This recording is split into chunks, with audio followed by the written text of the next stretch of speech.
Hello everyone, I Shivangi Giri welcomes you all in Vandya ग्रंथ।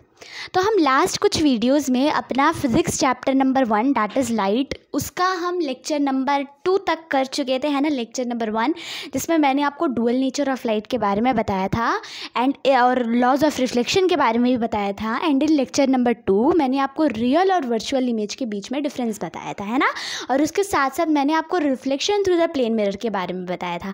आज के इस वीडियो में बेसिकली हम जो चीज़ देखने वाले हैं ना, वो है reflection by the spherical mirror. Spherical mirror में रिफ्लेक्शन कैसे होती है, आज के वीडियो में हम वो देखने वाले हैं, ठीक है। तो आप सभी को ये बात मैंने लास्ट लेक्चर में बताई थी कि स्फेरिकल मिरर हमारे कितने टाइप की होती है। 2 टाइप की होती है हमारी स्फेरिकल मिरर। पहली होती है हमारी कनकेव मिरर और दूसरी होती है हमारी कन्वेक्स मिरर। और मैंने आपको साथ साथ दोनों के बीच में कैसे डिफरेंस पता करना है वो भी बताया था, क्योंकि डैट इज़ डैम इम्पॉर्टेंट। क्योंकि बहुत सारे लोगों को इसमें कन्फ्यूजन होती है कि कौन सी वाली कनकेव मिरर है और कौन सी वाली कन्वेक्स मिरर है, ठीक है।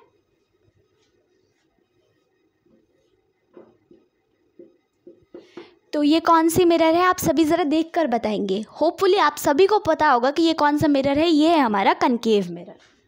ये कौन सा मिरर है, ये है हमारा कनकेव मिरर। और ये कनकेव मिरर क्यों है, क्योंकि इसका जो आउटर रीजन है हमने क्या किया, उसे हमने शेड कर दिया। और इसका जो इनर रीजन है वो अनशेडेड है, वो एक केव की तरह, उसके अंदर हम घुसे जा सकते हैं ना। कुछ इस तरीके से मैंने आपको कनकेव मिरर के बारे में बताया था कि उसमें केव है, यानी हमें लगेगा कि हम उसके अंदर घुस सकते हैं, वो एक गुफा है, वहाँ हमारे लिए जगह है, ठीक है। उसका क्या है, इनर रीजन क्या रहेगा, वो अनपॉलिश्ड रहेगा। और आउटर रीजन क्या होगा, उसका पॉलिश्ड रहेगा, ठीक है। तो वो कौन सा मिरर होगा, वो होगा कनकेव मिरर।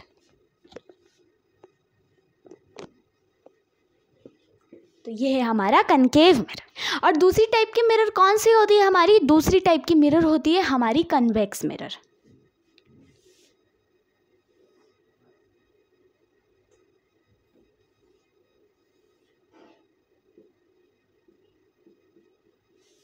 ये कौन सी मिरर है, ये है हमारी कन्वेक्स मिरर, ठीक है। कनकेव एंड कन्वेक्स मिरर के बीच में क्या डिफरेंस होता है। कनकेव मिरर के अंदर जो इसका इनर पार्ट होता है ना बेटा, वो रिफ्लेक्टिंग होता है। और कन्वेक्स मिरर के अंदर क्या होता है, इसका जो इनर पार्ट होता है वो पॉलिश्ड होता है। कनकेव मिरर के अंदर क्या होता है, इसका जो इनर पार्ट होता है वो अनपॉलिश्ड होता है और वही रिफ्लेक्टिंग पार्ट होता है। और कन्वेक्स मिरर के अंदर क्या होता है, उसके अंदर हमारा इनर पार्ट जो होता है वो पॉलिश्ड होता है और जो आउटर पार्ट होता है वो रिफ्लेक्टिंग होता है, ठीक है। मतलब आपको जहाँ पर ये डैश डैश दिखाई ना दे रहा हो, ठीक है, ये वाला रीजन जहाँ पर मैंने ये पॉलिश नहीं करा है, वो क्या है, वो रिफ्लेक्टिंग है। और यहाँ पर इसका इधर वाला पार्ट जो है, इसका इधर वाला पार्ट है ना, उसे मैंने पॉलिश नहीं किया है, इसीलिए वो कौन सा मिरर है, वो है कन्वेक्स मिरर, ठीक है। ये है इन दोनों के बीच में एक माइनर सा डिफरेंस, ठीक है। अब इन दोनों मिरर्स में ना कुछ कुछ पॉइंट्स होते हैं, उस पॉइंट्स के बारे में मैं आपको बताती हूँ। जैसे कि इस मिरर को, ये जो मिरर है स्फेरिकल मिरर, वो क्या है, वो एक इमेजिनरी स्फीयर के पार्ट है। किसके पार्ट है, वो एक इमेजिनरी स्फीयर के पार्ट है। तो आप भी मान लीजिए कि ये जो पार्ट है ये कनकेव मिरर का, ये हमने कहाँ से बनाया है, ये एक इमेजिनरी स्फीयर से हमने काट कर बनाया है, ठीक है।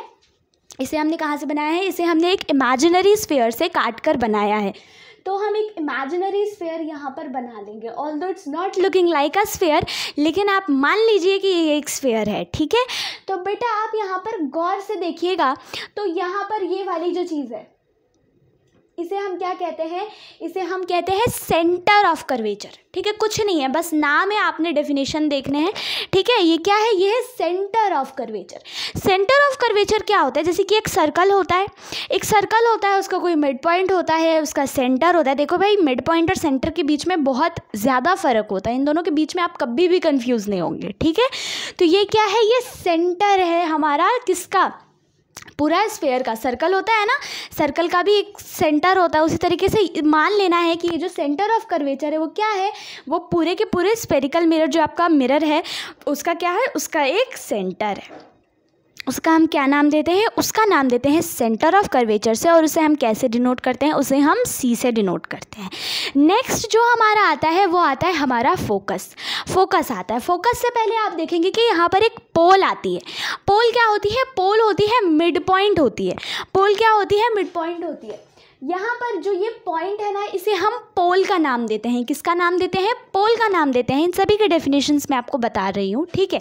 आपको मान लेना है कि अगर आप मान रहे हैं कि ये एक स्फीयर है, मान लीजिए ये स्फीयर यहाँ पर है, ठीक है, तो इसके इस पॉइंट को मैं कह रही हूँ कि ये क्या है? ये पोल है। पोल इज़ बेसिकली मिड पॉइंट। पोल क्या होता है? मिड पॉइंट होता है, ठीक है। और सेंटर ऑफ कर्वेचर और पोल के बीच में क्या होता है? इन दोनों के बीच में होता है फोकस, ठीक है। इन दोनों के बीच में क्या होता है? फोकस, जिसे हम कैसे डिनोट करते हैं? जिसे हम एफ से डिनोट करते हैं, ठीक है। जिसे हम एफ से डिनोट करते हैं उसे हम क्या कहते हैं?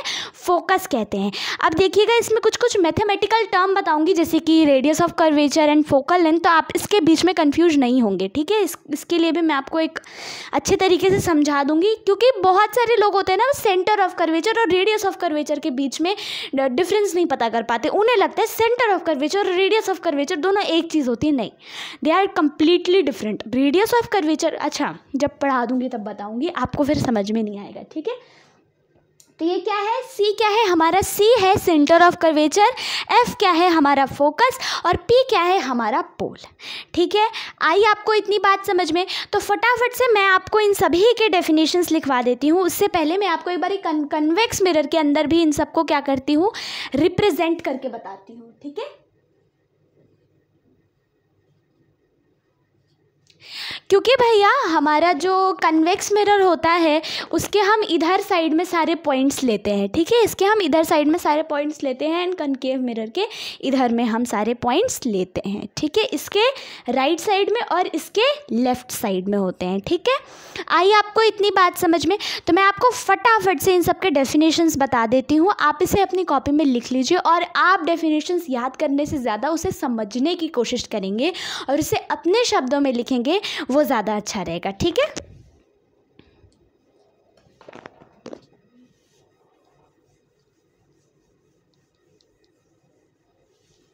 तो सबसे पहली जो चीज़ होती है ना बेटा, वो होती है हमारी centre of curvature.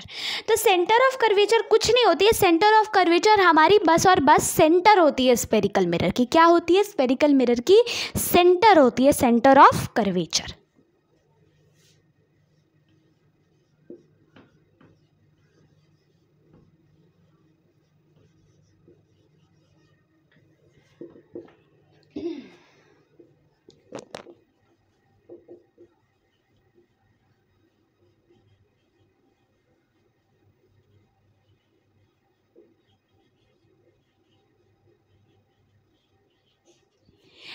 Centre of curvature आपको समझ में आ रही है? बस वो एक सिंपल से सेंटर है और कुछ भी नहीं है। अब देखिए बेटा, आपको मैं यहाँ पर एक चीज़ बताती हूँ जिसके बारे में बात करी थी, radius of curvature. Radius of curvature वो भी जान लीजिए क्या होता है।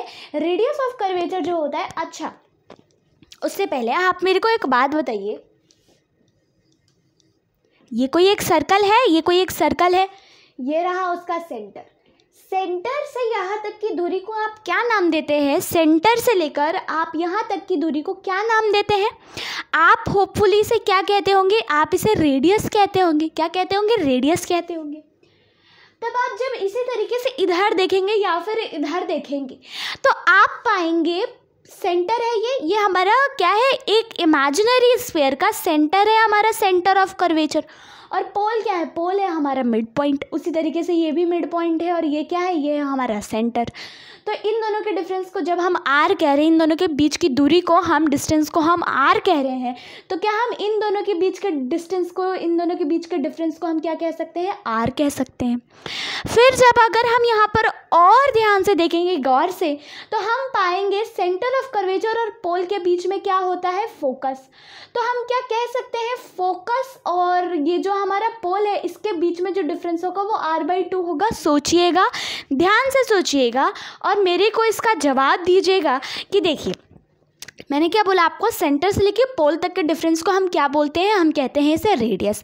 रेडियस बोलते हैं हम उसे। उसी तरीके से क्या हम फोकस से लेके पोल तक के डिस्टेंस को उसका आधा कह सकते हैं, क्योंकि वो सेंटर ऑफ कर्वेचर और उसके साथ साथ पोल के बीच में लाई कर रहा है, तो क्या हम उसे r/2 कह सकते हैं? ऑफकोर्स हम उसे r/2 कह सकते हैं, ठीक है। तो आपका ये जो r हमने जो निकाला है ना, रेडियस ऑफ कर्वेचर, हम इसे ही कहते हैं, ठीक है।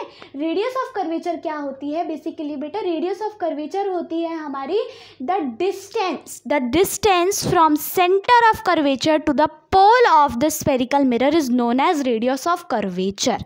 ठीक है, रेडियस ऑफ कर्वेचर हम किसे कहते हैं? Distance from centre of curvature to the pole. आपको सेंटर ऑफ कर्वेचर, और देखिए centre of curvature is nothing but a centre of this spherical mirror. ये क्या है? ये सेंटर है हमारे स्फेरिकल मिरर की, लेकिन रेडियस ऑफ कर्वेचर आपको इसकी दूरी बता रहा है। दोनों में डिफरेंस है, दोनों एक ही चीज़ नहीं है। ठीक है, दोनों एक चीज़ नहीं है, दोनों कंप्लीटली डिफरेंट है। तो आप इसे अच्छे से लिखेंगे, radius of curvature is not centre of curvature. ठीक है, हम उसे दूसरा नाम में रेडियस ऑफ कर्वेचर नहीं कहते हैं। ठीक है,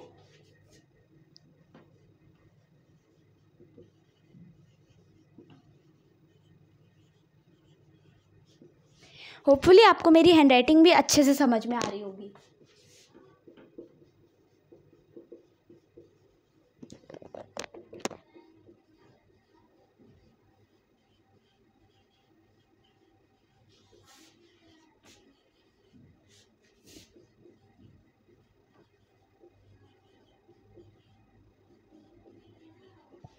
सेंटर ऑफ कर्वेचर से लेके पोल तक के डिस्टेंस को हम क्या कहते हैं? रेडियस ऑफ कर्वेचर कहते हैं।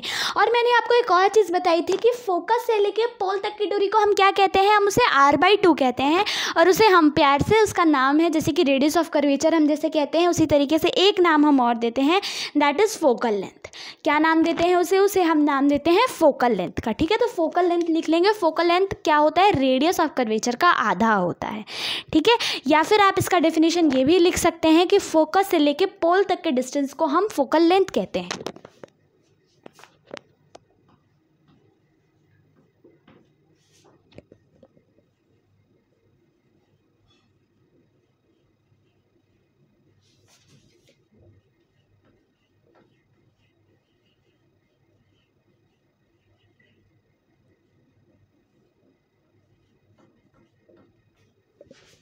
r/2 रेडियस ऑफ कर्वेचर का आधा। ठीक है, ये याद रखेंगे आप। ठीक है, आपको इतनी डेफिनेशंस होपफुली समझ में आई होगी। अब दूसरी जो चीज़ मुझे आपको डिफाइन करनी है, that is focus, and the second thing is pole. ठीक है, तो आप इसे नोट डाउन कर लीजिए, उसके बाद मैं आपको आगे इसका लिखवाती हूँ। ठीक है,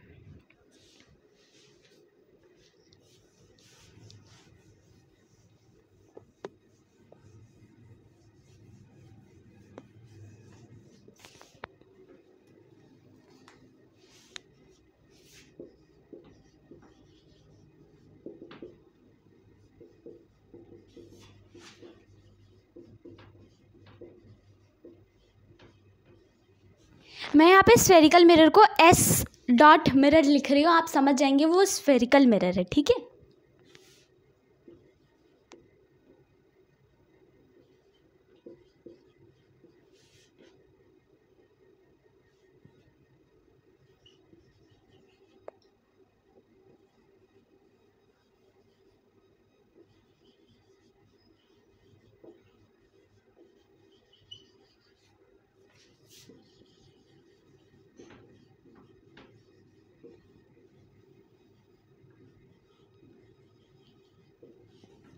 अब एक बात यहाँ पर आप ध्यान देंगे, मैंने आपको फोकस का मैंने आपको डेफिनेशन क्या बताया कि it is the point on spherical mirror where all reflected rays meet और अपीयर्स टू मीट।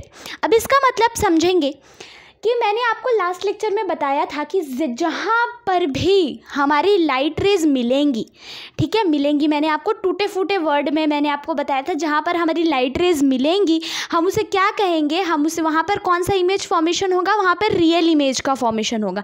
लेकिन जहाँ पर हम ज़बरदस्ती मिलाएंगे वहाँ पर वर्चुअल इमेज का फॉर्मेशन होगा। मैंने शायद आपको लास्ट लेक्चर में ये बात बताई थी बेटा जी। तो उसी तरीके से यहाँ पर एक चीज़ ध्यान रखिएगा कि जहाँ पर हमारी रिफ्लेक्टेड रेज मीट होगी वहाँ पर कैसी इमेज फॉर्मेशन होगी? जहाँ पर मीट करेगी अपने आप मीट कर जाएगी, हमें कोई अपीयर टू मीट वाला केस नहीं लेना पड़ेगा। ठीक है, जहाँ पर मिल जाएंगी वो अपने आप, वहाँ पर हम क्या कहेंगे उसे? वो होगी रियल इमेज वाली केस। ठीक है, और जहाँ पर ये अपीयर टू मीट वाला जो चीज़ है ना, अपीयर टू मीट वाला जो केस हमारा आ रहा है, अगर वो चीज़ हमारी आती है तो हम उसे क्या कहेंगे? वहाँ पर वर्चुअल इमेज का फॉर्मेशन हो रहा है, हम ये कहेंगे। ठीक है, तो आप यहाँ पर एक और चीज़ लिख दीजिए। मैंने आपको लास्ट लेक्चर में बताया था ना कि मैं आपको बताऊँगी कि कहाँ पर आपको पता कैसे लगेगा, वर्चुअल इमेज और रियल इमेज, है ना। तो भैया एक और बात ध्यान रखिएगा कि हमेशा कनकेव मिरर में क्या होता है, फोकस पर लाइट रेज मिलती ही हैं, उसका नेचर कन्वर्जिंग होता है। अभी इसी वीडियो में हम बात करेंगे कन्वर्जिंग और डाइवर्जिंग के बारे में। तो एक बात का आप ध्यान रखेंगे कि कनकेव मिरर का बस एक ऐसा केस है जहाँ पर ज़बरदस्ती अपीयर टू मीट वाला होता है, जहाँ पर वर्चुअल इमेज फॉर्म होता है। बाकी कनकेव मिरर में सिर्फ और सिर्फ रियल इमेज की फॉर्मेशन होती है, ठीक है। और वेदर इन कन्वेक्स मिरर क्या होता है, वहाँ पर चीज़ें ये चलती है कि वहाँ पे हर केस में वर्चुअल इमेज फॉर्म होता है, एक भी केस में रियल इमेज फॉर्म नहीं होता है। वहाँ पे अपीयर टू मीट वाला केस होता है, जैसे रिफ्लेक्टेड रे वहाँ पर क्या होती है, ज़बरदस्ती मिलती है, वो टिंग टोंग करके रिटर्न आ जाती है, ठीक है। अपीयर टू मीट वाला केस होता है, ठीक है। तो ये था हमारा फोकस का डेफिनेशन। अब नेक्स्ट आप लिखेंगे पोल। अच्छा, मैंने आपको एक चीज़ नहीं बताई कि ये जो सेंटर ऑफ कर्वेचर है, फोकस है, पोल है, ये जो जिस एक्सिस में लाई कर रहे हैं ना, उस एक्सिस को हम प्रिंसिपल एक्सिस कहते हैं। उस एक्सिस को क्या कहते हैं, उसे हम प्रिंसिपल एक्सिस कहते हैं, जिसे मुझे किसी और का तो पता नहीं, लेकिन मैं प्यार से इसे पी एक्सिस बोलती हूँ, ठीक है। ये क्या है, ये है हमारी पी एक्सिस, प्रिंसिपल एक्सिस, ठीक है, प्रधान एक्सिस, ठीक है।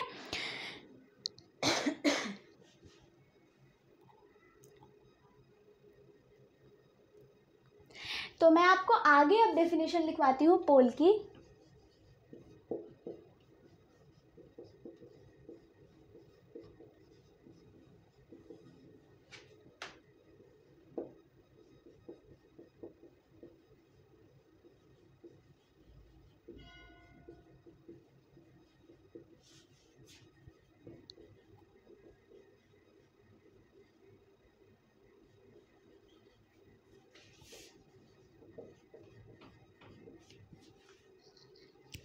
तो यहाँ पर कहने का क्या मतलब है कि ये एक पॉइंट है स्फेरिकल मिरर पे, जहाँ पर पी एक्सिस क्या करती है, स्ट्राइक करती है मिरर को। मतलब प्रिंसिपल एक्सिस क्या है, प्रिंसिपल एक्सिस ये इन तीनों, मतलब ये तीनों लाई कर रहे हैं प्रिंसिपल एक्सिस के अंदर। तो प्रिंसिपल एक्सिस क्या कर रही है, इस स्फेरिकल मिरर को स्ट्राइक ही तो कर रही है, काट ही तो रही है उसे। तो यहाँ पर सीधे सीधे यही बात लिखा गया है कि ये पॉइंट है, देखिए ना, यहाँ पर कट हो रही है, ठीक है।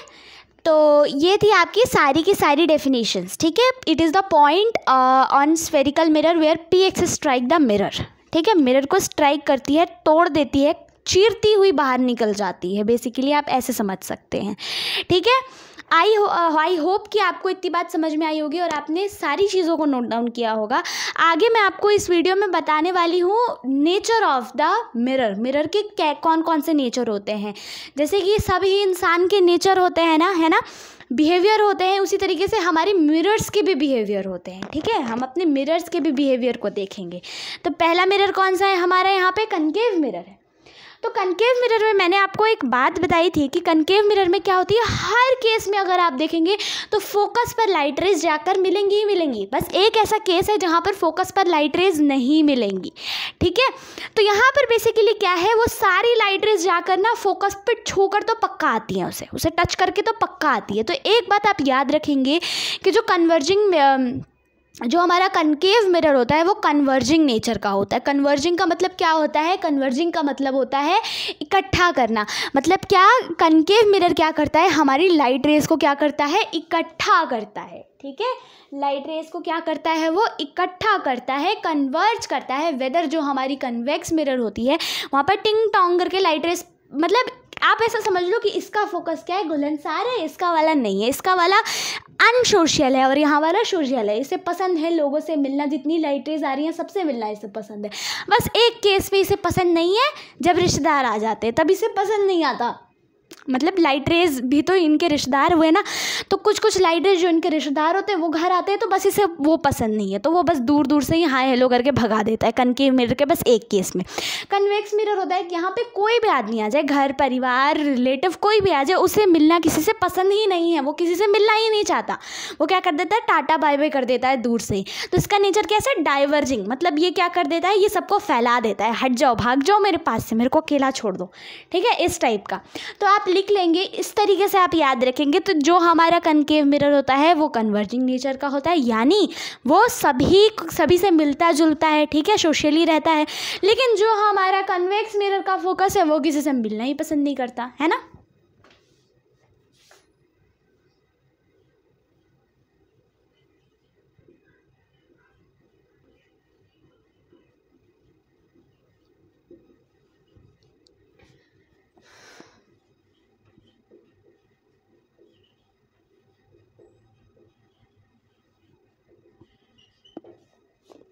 होपफुली आपको इतनी बात समझ में आई होगी। कन्वर्जिंग का मतलब होता है इकट्ठा करना, एंड डाइवर्जिंग का मतलब क्या होता है, डाइवर्जिंग का मतलब होता है उसे फैला देना, ठीक है। अब आइए हम रूल्स के बारे में बात करेंगे कि कनकेव मिरर में कौन कौन से रूल्स होती हैं। हर चीज़ की एक रूल्स होती है, तो इमेज ऑब्टेनिंग की भी एक रूल है, हम उसके बारे में अभी पढ़ेंगे।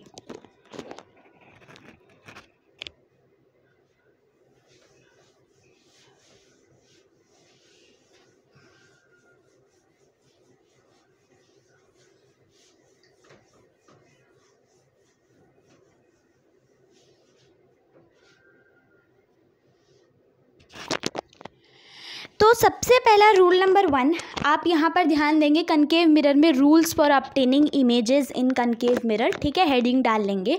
और सबसे पहला रूल आप मेरे साथ में लिखेंगे, ठीक है। आप सबसे पहले आप क्या करेंगे, पेंसिल लेके बैठेंगे, प्लीज़ स्केल लेकर बैठेंगे, I am very serious right now, ठीक है। आप स्केल लेकर बैठिए, पेंसिल लेकर बैठिए, ठीक है, सब कुछ लेकर बैठिए, एंड बिल्कुल अच्छे तरीके से आप ड्राइंग बनाएंगे, ठीक है, बिल्कुल ढंग तरीके से ड्राइंग बनाएंगे, क्योंकि भैया आपको प्रैक्टिस होनी चाहिए रे डायग्राम्स की, ठीक है। रे डायग्राम्स की प्रैक्टिस करेंगे क्योंकि ये बोर्ड एग्जाम्स में आती हैं, and you are preparing for board examinations. तो आपको हर चीज़ के लिए रेडी होना चाहिए कि टफ आए पेपर या फिर इजी आए, हर चीज़ के लिए रेडी होना ज़रूरी है आपके लिए, ठीक है। तो आप पेंसिल पेन सब कुछ लेकर अच्छे तरीके से बैठेंगे सबसे पहले, ठीक है, और मेरे साथ साथ एक एक डायग्राम बनाएंगे। भले ही ये रूल्स है, पर अभी से ये प्रैक्टिस डालिए कि आपको जब भी रे डायग्राम्स बनानी है तो आपको अपने साथ में पेंसिल और स्केल लेकर ही बनानी है, ठीक है। आई बात समझ में? आइए, तो सबसे पहला रूल नंबर 1 हमारा क्या कहता है कि अगर जो हमारा इंसिडेंट रे है वो प्रिंसिपल एक्सिस, मैंने आपको बताया था, जहाँ पर वो पोल को स्ट्राइक कर रहा होता है, काट रहा होता है ना, उसे हम क्या कहते हैं, प्रिंसिपल एक्सिस। तो प्रिंसिपल एक्सिस जहाँ पर मैं क्या कह रही थी, अगर इंसिडेंट रे हमारी जो लाइट आ रही है वो प्रिंसिपल एक्सिस के क्या हो, पैरेलल हो, तो वो क्या होगा, फोकस को काटते हुए जाएगा, ठीक है, वो फोकस को काटते हुए जाएगा। सोचिए एक बार कि अगर वो आ रहा है वहाँ से लाइट रेस, मतलब इसका रिफ्लेक्टिंग पार्ट यहाँ होता है कनकेव मिरर का, हम उसी की बात कर रहे हैं, तो वो यहाँ से पैरेलल आ रहा है और फोकस तो फिर ऐसे काटेगा वो उसको, क्योंकि वहाँ बाहर तो वो जा नहीं सकता, तो उसके पास क्या रास्ता है, उसको ऐसे ही काट कर आना पड़ेगा, है ना। तो रूल नंबर 1 हमारा यही कहता है कि जो हमारा इंसिडेंट रे है, if the incident ray is parallel to principal axis then it will strike focus, ठीक है, वो फोकस को काटता हुआ जाएगा, ठीक है।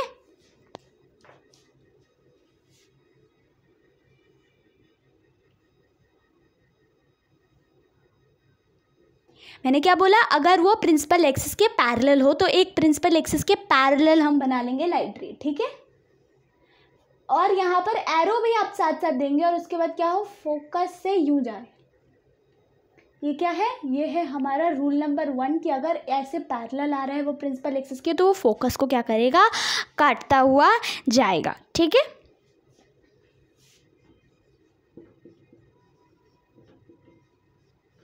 इसका साइन समझते हैं ना, ये पैरेलल टू का साइन है, अगर नहीं जानते तो आज जान लीजिए। और ये IR तो आपको पता ही होगा, है ना।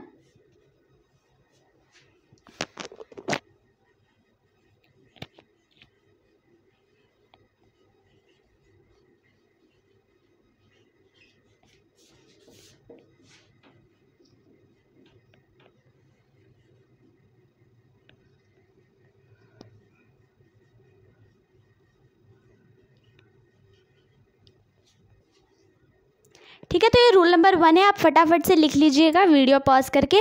अब हम चलेंगे रूल नंबर 2 की तरफ।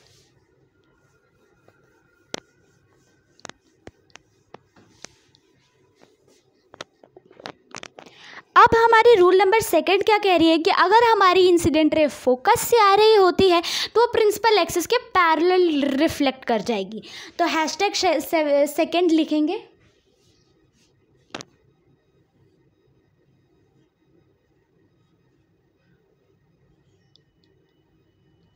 एंड प्लीज़ थोड़ा फैला फैला कर ड्राइंग बनाएंगे, ठीक है।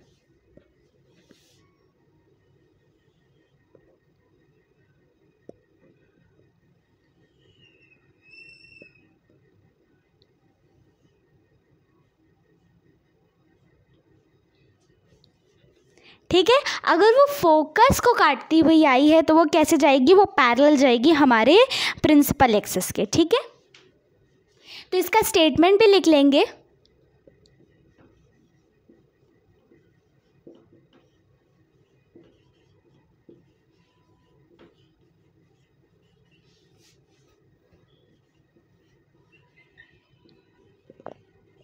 आरआर का मतलब समझते हैं ना, रिफ्लेक्टेड रेज।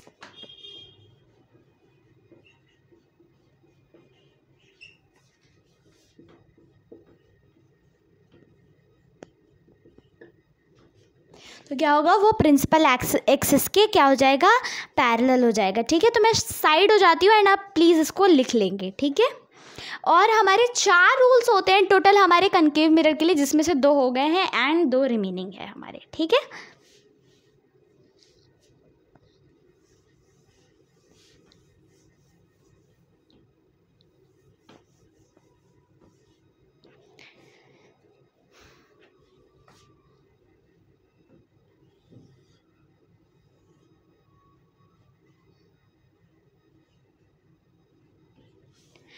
तो हमारा जो थर्ड वाला रूल है ना, वो क्या कहता है कि अगर जो हमारी इंसिडेंट रे है वो सेंटर ऑफ कर्वेचर से अगर आ रही है तो वो सेंटर ऑफ कर्वेचर से ही वापस भी चली जाएगी, ठीक है।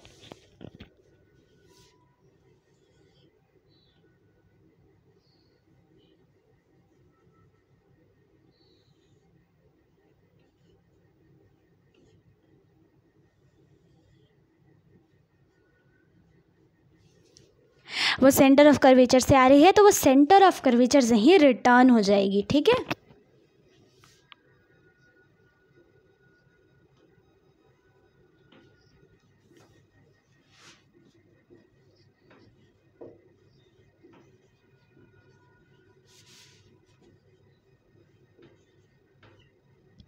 सी मतलब समझ रहे हैं ना आप, सेंटर ऑफ कर्वेचर।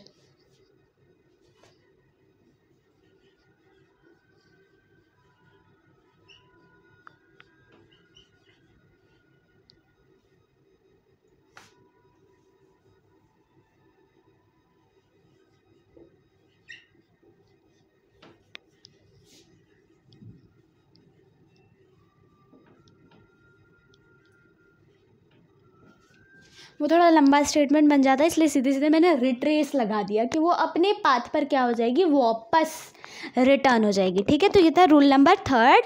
अब है हमारा रूल नंबर फोर्थ, ठीक है, इसे उतार लीजिए।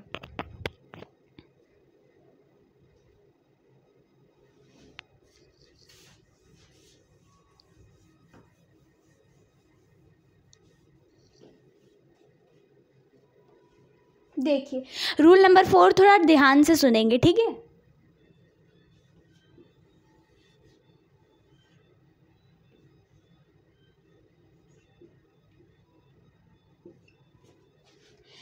रूल नंबर 4 हमारी कहती है कि अगर आई आर हमारी पोल को काट रही है, अगर इंसिडेंट रे क्या कर रही है, हमारी पोल को काट रही है, ठीक है, किसी एंगल पे, तो रिफ्लेक्शन, एंगल ऑफ रिफ्लेक्शन जो होगी वो भी सेम एंगल पर होगी। ये कोई नई बात नहीं है, ये लॉज ऑफ रिफ्लेक्शन में ही आपने पढ़ लिया था आई गेस। अगर आपको याद हो तो लॉज ऑफ रिफ्लेक्शन में मैंने आपको बताया था कि angle of incident will be always equal to angle of reflection. वही चीज़ है आपकी कि आपको यहाँ पे कह रहा है कि लाइट रेज जो है वो आपकी पोल पर स्ट्राइक करेगी, कुछ एंगल बनेगा डेफिनेटली। तो जब वो रिफ्लेक्ट बैक हो जाएगी ना, तो रिफ्लेक्शन के बाद जो एंगल बनेगी वो भी क्या होगी, वो भी सेम एंगल ही होगी, ठीक है। तो आपको यही कह रहा है यहाँ पर। तो कुछ नहीं है, बस लॉज ऑफ रिफ्लेक्शन है, लेकिन आप इसको ध्यान से देखेंगे, ठीक है, ध्यान से सुनेंगे और ध्यान से लिखेंगे भी, और पूरी पूरी स्टेटमेंट लिखेंगे, ठीक है। हवा नहीं उड़ाएंगे मेरी तरह।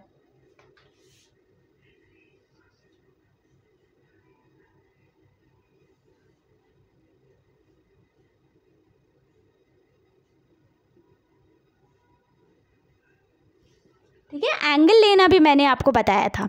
ठीक है, तो अब आप इसका स्टेटमेंट लिखेंगे।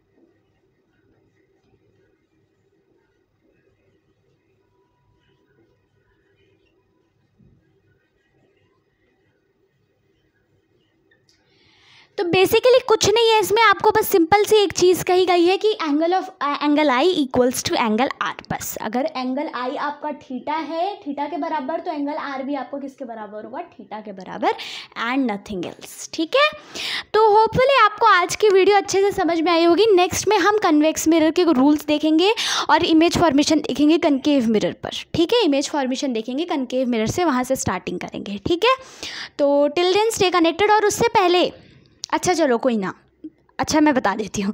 तो अगर ऑब्जेक्ट को हम इन्फिनिटी पर रख रहे हैं तो आप इसका मतलब क्या समझेंगे। ठीक है, एक बहुत गंभीर बात है, थोड़ा दिमाग खोल के सोचिएगा। ऑब्जेक्ट एट इन्फिनिटी का क्या मतलब हो सकता है। बहुत सारे लोग ये रिप्लाई कर सकते हैं कि नॉट डिफाइंड हो, हमें नहीं पता कि ऑब्जेक्ट कितनी दूरी पर है। हाँ, शायद इट कैन बी आंसर, पर आप किस मोटिव से सोच रहे हो ये उस पर डिपेंड करता है। देखिए बेटा, इन्फिनिटी आपके मैथ्स के लैंग्वेज में नॉट डिफाइंड है, बट अगर आप जब फिजिक्स पढ़ रहे हैं ना, तो आपके लिए इन्फिनिटी क्या है, इन्फिनिटी है आपके लिए कुछ ऐसी दूरी जो हमें शायद नहीं पता है। वो हो सकता है वो 2 मीटर की ही हो, लेकिन हमने इंची टेप लेकर नापा तो नहीं ना, तो हमें नहीं पता है कि वो कितनी दूरी है, तो हम उसे क्या कह देते हैं, फिजिक्स में हम उसे इन्फिनिटी करार देते हैं। बट वो मैथ्स के लैंग्वेज में इन्फिनिटी नहीं होती है। मैथ्स के लैंग्वेज में क्या है, वो 2 मीटर का डिस्टेंस है, पर फिजिक्स वालों को नहीं पता उसका डिस्टेंस, तो हम उसे इन्फिनिटी कह देते हैं। ठीक है, तो आपको इसमें केसेस देखने को मिलेगी ऑब्जेक्ट एट इन्फिनिटी। तो इसका मतलब ये मत समझिएगा कि हमने बहुत दूर एक ऑब्जेक्ट रखा, बहुत दूर नहीं, इंची टेप लेके हमने नापना नहीं है कि हमने कितने दूर रखा, 5 मीटर की दूरी पे, तब तो बहुत सारे केसेस बन जाएंगे ना। Object at 5 metre, object at 10 kilometre, है ना। तो इसीलिए बेसिकली हमारा 5 मीटर के डिस्टेंस पे कोई ऑब्जेक्ट है, 10 मीटर के डिस्टेंस पर ऑब्जेक्ट है, तो ऐसे तो बहुत सारे केसेस बन जाएंगे। तो उन केसेस को अवॉइड करने के लिए, उस चीज़ को अवॉइड करने के लिए क्या करा है हमने सीधे सीधे बोल दिया कि ऑब्जेक्ट क्या है, इन्फिनिटी पर है। ठीक है, आई बात समझ में। आप नहीं सोचेंगे, ये गलती से भी मिसकंसेप्शन अपने मन में नहीं रखेंगे कि ऑब्जेक्ट क्या है, इन्फिनिटी पर है, मतलब बहुत दूर है। ठीक है, ये नहीं सोचेंगे। ठीक है, तो मिलते हैं अगले लेक्चर में। Till then stay connected. Thank you very much.